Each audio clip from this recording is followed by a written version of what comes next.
The early, got it. The earliest known written source for this custom is from Rabbi Heschel in the 1800s. He calls Schlissel Challah an ancient custom. He writes that after spending 40 years in the desert, the Israelites continued to eat the manna until they brought the Omer offering on the second day of Pesach. From that day on, they no longer ate manna, but food that they had grown in Eretz Yisrael. Since they now had to start worrying about their sustenance rather than having it handed to them each morning, the key on the challah is a form of prayer to open up the gates of livelihood. Let me just see if I can get rid of this. There, okay, got rid of it. I found other challah shapes that I thought we could look at. There's a Magen David, a Chanukiah for Hanukkah, lulav and esrog for Sukkot, pomegranates, grapes, a heart, apples, again, maybe for Rosh Hashanah, a turkey. You could use that for Thanksgiving, a teddy bear, perhaps there's a new baby, a chicken. I'm not sure why anybody wants to do a chicken. Maybe it's another form of turkey. Santa Claus, for those that are a little muddled. And one of the best that I saw was this one. A few years ago, the Manitoba NDP caucus sent this out to wish all of their Jewish supporters a happy Passover. And I just had to include it because I think it's rather funny. But I'd like to go back to the meaning of challah. Challah does not refer to the bread, but to the mitzvah of separating a portion of the dough as a contribution to the priest. This is called hafrashat challah. This is reiterated. We read about it in Genesis, but it's reiterated in Ezekiel. You shall further give the first of the yield of your baking to the priest, that a blessing may rest upon your house. In temple times in Jerusalem, Jews were to separate 1/24 of their dough and give it to the priests every week. This giving of tithes to the Kohen, with challah being one of them, brings blessing to our homes. In post-temple times, the rabbis ordained that a challah, or a portion which had to be at least the size of an olive, must be separated from the dough and burned. It is still a tradition for professional bakers and home bakers alike to tear a tiny lump of dough from any type of bread and to burn it, usually wrapped in foil. Burn it in the oven or a fire while making a blessing. At some point after the ingredients are all mixed together and needed to become dough, a small amount of the dough is separated, and then the rest can be baked. So how much flour is enough flour for taking challah? Well, nobody really, there's no decisive answer to that. So what I have found is that under 2.5 pounds, challah need not be taken, and above 2.5 pounds, then you take challah, but without a blessing. To take challah and make a blessing, some hold that you need 1.5 kilograms or 3.675 pounds. The consensus seems to be that the cutoff point is 4.95 pounds, which is around 2.25 kilograms. So the bracha said when separating a portion of the dough is the first blessing associated with bread in general and challah in particular.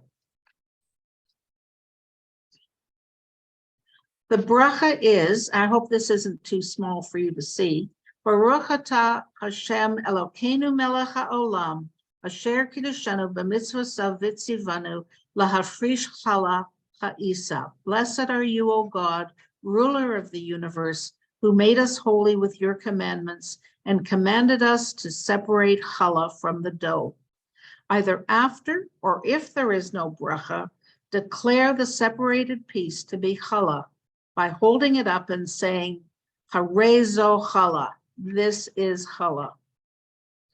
When we separate the challah, the Torah instructs us to separate the dough, not the flour. And so we then have the option to burn it or to wrap it and throw it away. I tend to wrap mine and put it in the compost. My daughter seems to sit on the counter for a very long time, so I don't know what she does with hers. The mitzvah of taking challah applies anytime you make dough, even during the week, using any one or a combination of 5 flours designated as fundamental to providing us with sustenance: wheat, spelt, rye, barley, or oats. The moment after challah is taken is considered to be a time of profound spiritual closeness to God. Many women take advantage of this moment to pray for their families, for our people, for the restoration of the temple, or for anyone who is in need of a blessing. The sages wrote that a woman should try at least once a year to bake their own challah and fulfill the mitzvah of separating challah from the dough with a blessing. A good time of this is between Rosh Hashanah and Yom Kippur, during the 10 days of repentance. These days are the days for rectifying mistakes that we have made during the year. I tend to bake mine before Rosh Hashanah.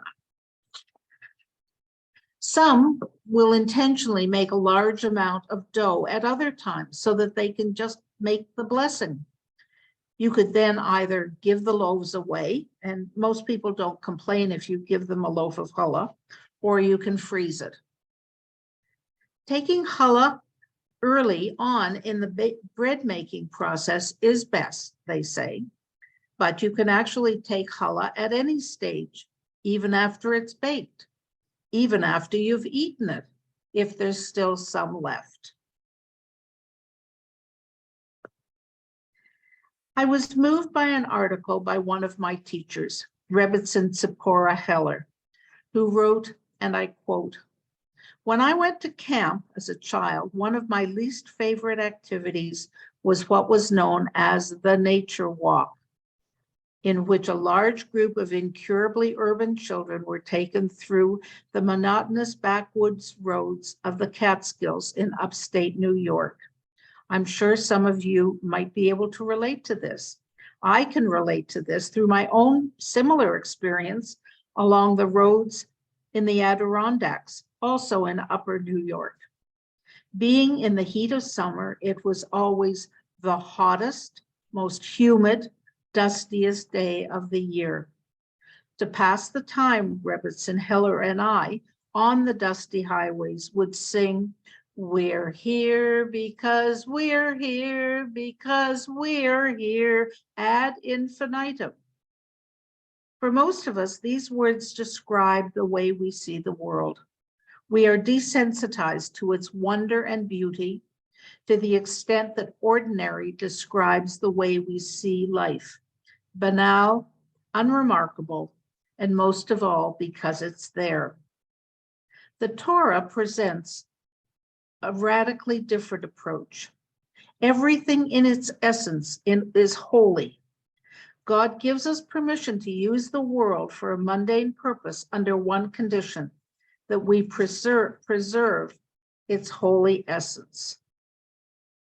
And what word describes everything in the world after we make this commitment? Chol, the root of the word challah. It means ordinary. Ordinary life has a holy source, and it is our responsibility to use it well. Last October, I went to London, Ontario. The timing couldn't have been more perfect because the autumn leaves were at their most splendorous. They turned a mundane, ordinary drive into the most majestic experience. How different from those faraway walks in the summer woods. This can be said also in regard to bread. Nothing is more ordinary than eating, yet on an intuitive level, we can connect to the mystic energy of the earth itself while making bread in its feel and in its texture. It touches us deeply. Many in my family live in Israel. My daughter and I spent a few days in Jerusalem last January. It was late and we were tired and we didn't want to look for a restaurant, so we went into a nearby hot dog place full of yeshiva and seminary students. These magnets were piled up beside the washing station. Make a blessing with intention. Food is a blessing. It gives us strength. Let's use that energy to do goodness and kindness. Only in Israel do you find things like this, and in a hot dog stand, no less. There is something about making dough that can only be described with the old cliche, get real. The rhythm of kneading and the fragrance of the loaves is as close as one can get to silently experiencing music. In homes where Shabbat is the soul of the week, bread making becomes something more, something part and parcel of the way Shabbat bonds the two worlds, spiritual and physical. I once had a conversation with the late Rebbetzin Fegi Hoch, the wife of the former rabbi at the village shul here in Toronto. We were talking about Shabbos dinners and how sometimes it was difficult to find the time for all the preparations. Fegi's advice to me was buy the chicken cooked, make the challah. In Numbers, the mitzvah of challah is juxtaposed to the laws of prohibiting idol worship. What possible connection exists between uplifting bread and polytheism? The nature of idol worship sees a creator removed from his creations. It is inconceivable that God can be found in the midst of the world that seems to cry out, we're here because we're here because we're here. By taking challah, we are saying that God is here. He is the source of our souls, bodies, and the forces that sustain us. We also read about the 12 spies in the book of Numbers. They didn't accept the idea that they would be safe within the land of Israel. Taking challah is a sign that we can fulfill a mitzvah through the most materialistic thing. Separating challah teaches us that we can connect to God through natural actions in the material world. Bread is man's staple food. Before there was white bread and supermarkets and bread slicers, strong whole meal bread made up a great part of the diet. Our sages understood that significant portions of meals and significant meals included bread. This rabbinic enactment applies to the Friday night meal and the meal eaten on the day of Shabbat. When we bless bread, we are thanking God for giving us food. Different types of food require different blessings. In Jewish tradition, there is a hierarchy that regulates the order in which we recite blessings and eat various foods. Generally, the 7 foods with which the land of Israel is blessed, wheat, barley, grapes, figs, pomegranates, olives, and dates, takes priority over other foods. In the event that one is eating 2 or more of these foods, they're eaten in the order that they're mentioned in the Torah. Since grain is mentioned before grapes, it would follow that the bread should be blessed and eaten before drinking wine. But on Shabbat, we drink the wine before eating the bread. We therefore cover the bread so that it's not insulted because it isn't blessed. Decorative challah covers have been used throughout history in our homes to beautify the Shabbat table. I found some online and they're pretty small. I hope that you can see them. This one has Moses with the tablets and a crown above him, a Magen David, another Magen David. And this is my challah cover for every general use during the week. I was fortunate to be able to participate in painting silk to make challah covers and also a matzah cover. And this is the one that I have for the holidays, the different holidays. So with all of that in mind, I would like to read you a story. Rabbi Salanter was once in Kovno for Shabbat. Everyone wanted to host him, but he chose to spend the Sabbath at the home of a baker who had no children to feed, so he would not take away anyone's portion of food. The baker was an observant Jew, but hardly a man of intelligence. As he ushered his esteemed guest into his house, he shouted at his wife, "Why is the challah not covered?" I would be surprised if he also shouted, "Why is there only one challah?" Nevertheless, it's the only picture that I could find. The poor woman, recognizing her distinguished guest, hurried to cover the challahs with tears in her eyes. When the baker asked Rabbi Salanter to do the honors by reciting the Kiddush, the rabbi first asked him, "Can you tell me why we cover the challahs?" "Of course," said the baker, "everyone knows that. When there are many different foods on the table, the first blessing is always made over the bread, after which no other blessing need be made. On Friday night, however, the first blessing has to be made over the wine. In order not to shame the challah who expects the blessing to be made over her, we must cover her over until the sanctification of the wine." Rabbi Salanter looked at the baker incredulously. "Why do your ears not hear what your mouth is saying?" he asked. "Do you think that our Jewish tradition does not understand that a piece of dough has no feelings and would never become embarrassed? Understand that our laws are trying to sensitize us to the feelings of human beings, our friends, our neighbors, and especially our wives."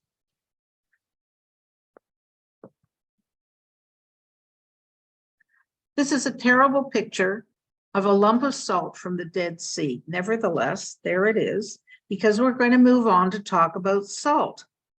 In the Shulchan Aruch, it states that one should not recite hamotzi without condiments. In most cases, salt, and during the high holidays, honey.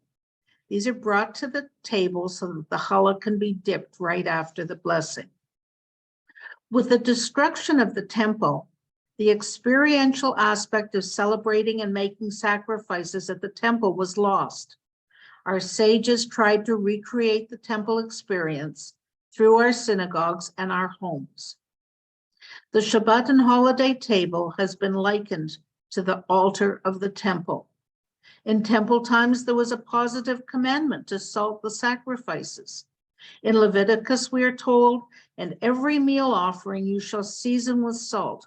On all your sacrifices you shall offer salt." This temple practice has found its way into our homes by putting salt on our bread. To the rabbis, a meal without salt was considered no meal. Furthermore, in the Torah, salt symbolizes the eternal covenant between God and Israel. Back before the refrigerator, one of the few ways of keeping food from spoiling was to salt it. Salt fish, beef, and pork were staples of the diet. Pickled foods were created for preservation. It's a very effective way of preventing food poisoning. As a preservative, salt never spoils or decays.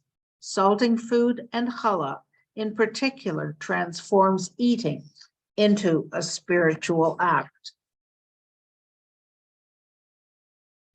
When we come together for a Shabbat or holiday meal, we follow a customary pattern. We say Kiddush over a cup of wine. Each attendee ritually washes their hands in preparation for eating bread. The challah cover is removed. 2 loaves are held up together. The head of the household recites the blessing over bread. Baruch atah Hashem Elokeinu melech haolam, hamotzi lechem min haaretz. Blessed are you, God, ruler of the universe, who brings forth bread from the earth. So now we've made 2 blessings over the bread. It must be important to have so much blessing for it. The bread is then sliced or torn apart, salted or dipped in honey, and the pieces distributed to everybody at the table. There are various opinions as to how we hold the 2 loaves. Do we hold one on top of the other? Do we hold them side by side? Which one do you cut or tear? Which one don't you? Do you dip the bread in salt? Do you sprinkle the salt on it? Or is the salt just sitting on the table? It's really up to you. There's whatever you do in your family is what is the right thing to do. Normally, the custom is not to talk between washing hands and eating bread. However, according to some, if salt was not placed on the table, it is permitted to ask for someone to bring the salt before the blessing on the bread is recited. In my family, as in many, the custom at this time is to hum a tune. Sometimes everyone hums a different tune. Often it's a tune related to the time of year. Often in December, turns out to be Jingle Bells.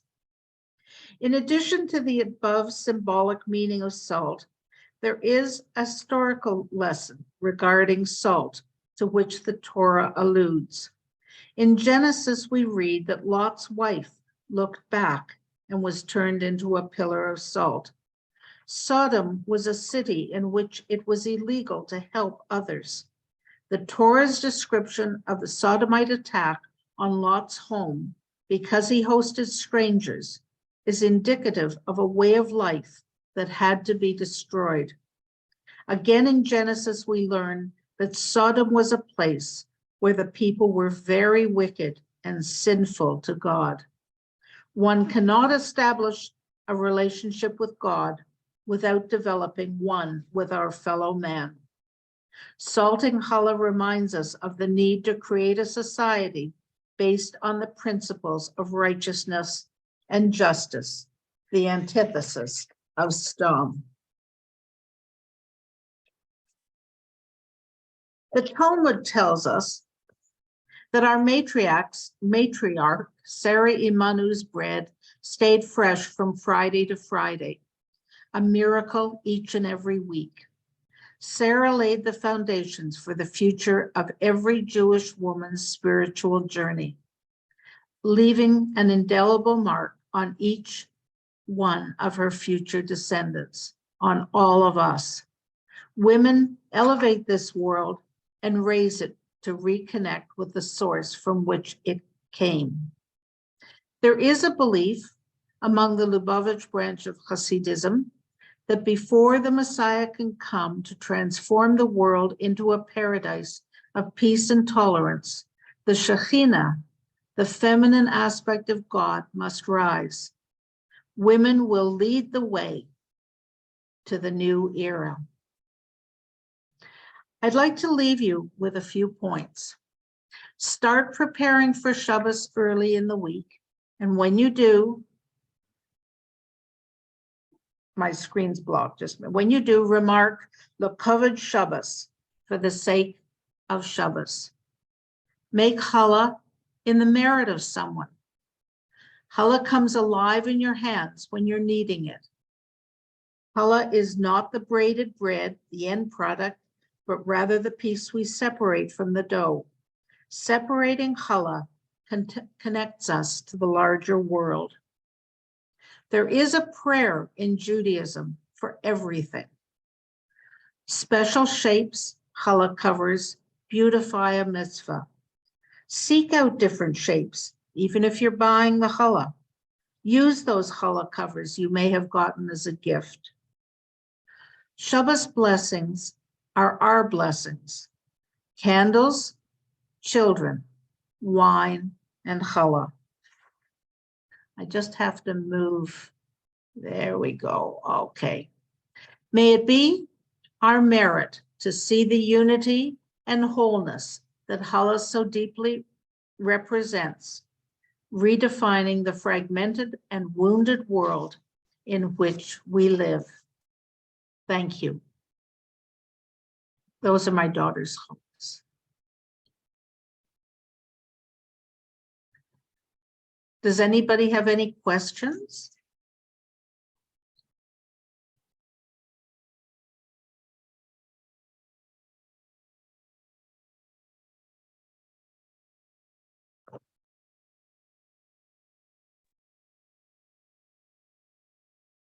You have to unmute yourself if you're going to ask a question. Yeah. Okay, Susan. So say 1 week you've only got like one challah bun or one challah and you forgot to get a second. Can you use a pita? Yep. You can also use a piece of matzah. Oh, I knew about matzah because my in-laws used to use matzah. I do that all the time. Yeah. Yeah, Oh. you can use a pita. Mm-hmm. You can use any bread. Yeah, and you can use a hot dog bun. And then have hot dogs for supper. And then have hot dogs for supper, or a hamburger and then have hamburgers for supper. Yep. Okay. This was really interesting. I learned lots of new things. Well, I hope that you enjoyed it. And yeah, I think Ellen has a question. I don't have a question. I don't have a question because I think you told me everything I needed to know. That was of things I never ever knew. That was knowledge, things I would never ever ever have known. Thank you. Right. Well, it all ties in together, and Judaism has this richness about it that I have to tell you that I live alone. I eat Shabbos dinner alone. I don't make challah every week anymore, but I think about it. Thinking is good sometimes. But my daughter nearly every week makes challah. And the other thing that I didn't put in here, because I just had to take stuff out because there was a lot, is I don't put egg in challah. First, and it started long before one of my daughters became vegan. I found a book that has a wonderful challah recipe, and she doesn't use egg. And you wouldn't know that it didn't have egg in it. And so, as I say, now that I've got some vegans in the family, it's been very handy because I can just take my old tried and true recipe and use it. So I don't know, you don't necessarily need egg. So can you taste the difference? No, I don't think so. Okay. I think Jennifer still puts eggs in hers, but I'm not sure always. She sometimes uses a pretzel dough. Like she made different shapes. She bakes a key in the challah after Pesach. She doesn't make a challah shape, but she had a heart-shaped one that she was giving away. And I think that for that one, she uses a pretzel. It's like the soft pretzel dough. So, yeah, you can use any kind of dough. Ruth. Ruth, I think. My daughter makes challah a lot, and she makes a big amount, and she pays her challah, the blessing challah, and what she does is she puts it in a plastic bag and puts it in the freezer, and then before Pesach, when you have to burn the rest of your bread, whatever.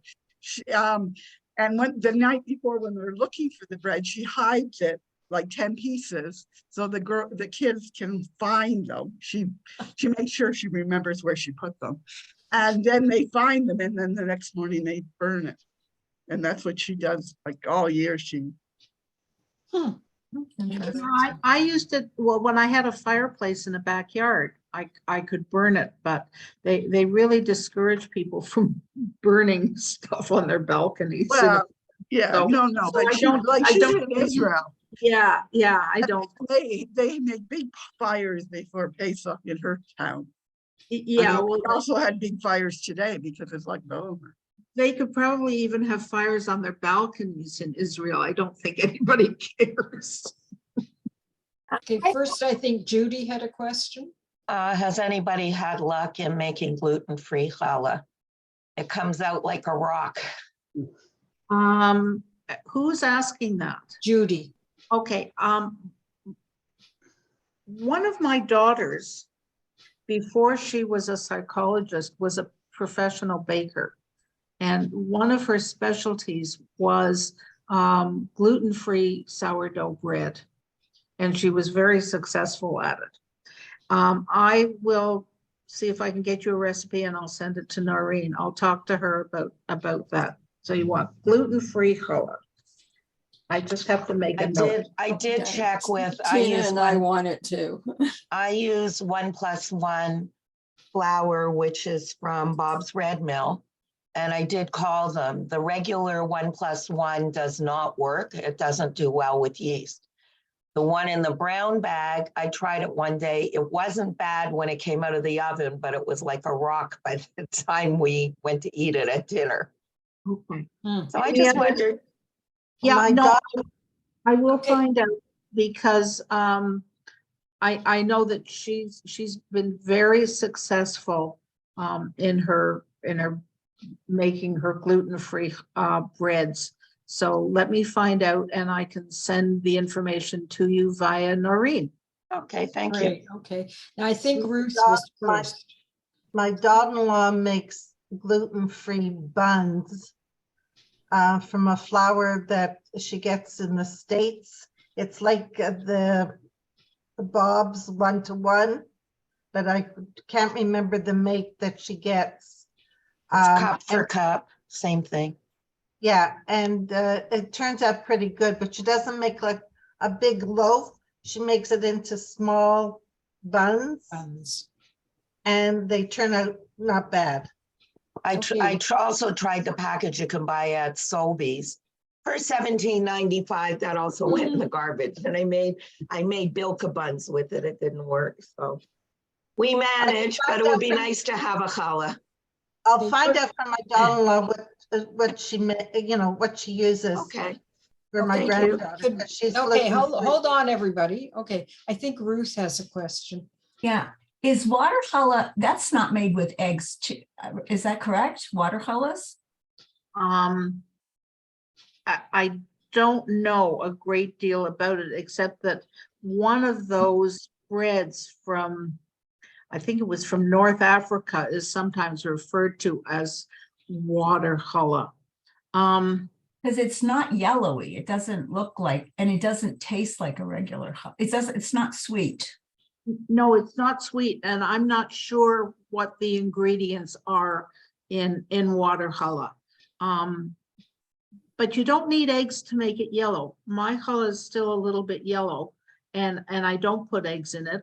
When I first started making challah, I actually put saffron in the water to make it yellow. I stopped doing that because saffron's very expensive and it just seemed a little stupid to me. But people do that. So I don't know, but I can also find out more about water challah. I personally like water challah. But I thought there was no eggs in it. That's what I It thought. probably is no eggs. Okay, any more questions for Susan? Oh, my Zadie's Bakery, the one on Chabad Gate, they make a pretzel challah that is just like so delicious. Well, that's good to know. Yeah, they make it. Yeah. Okay, and do we have a person to thank, Susan? A specific person? Yes, we do. I believe we have, Ruth was going to thank Susan. Susan, I want to thank you for a very interesting talk on challah. We all learned a lot. As I said, my daughter Sarah makes challah all the time, and she used to use a bread maker, but now she doesn't because her bread maker died.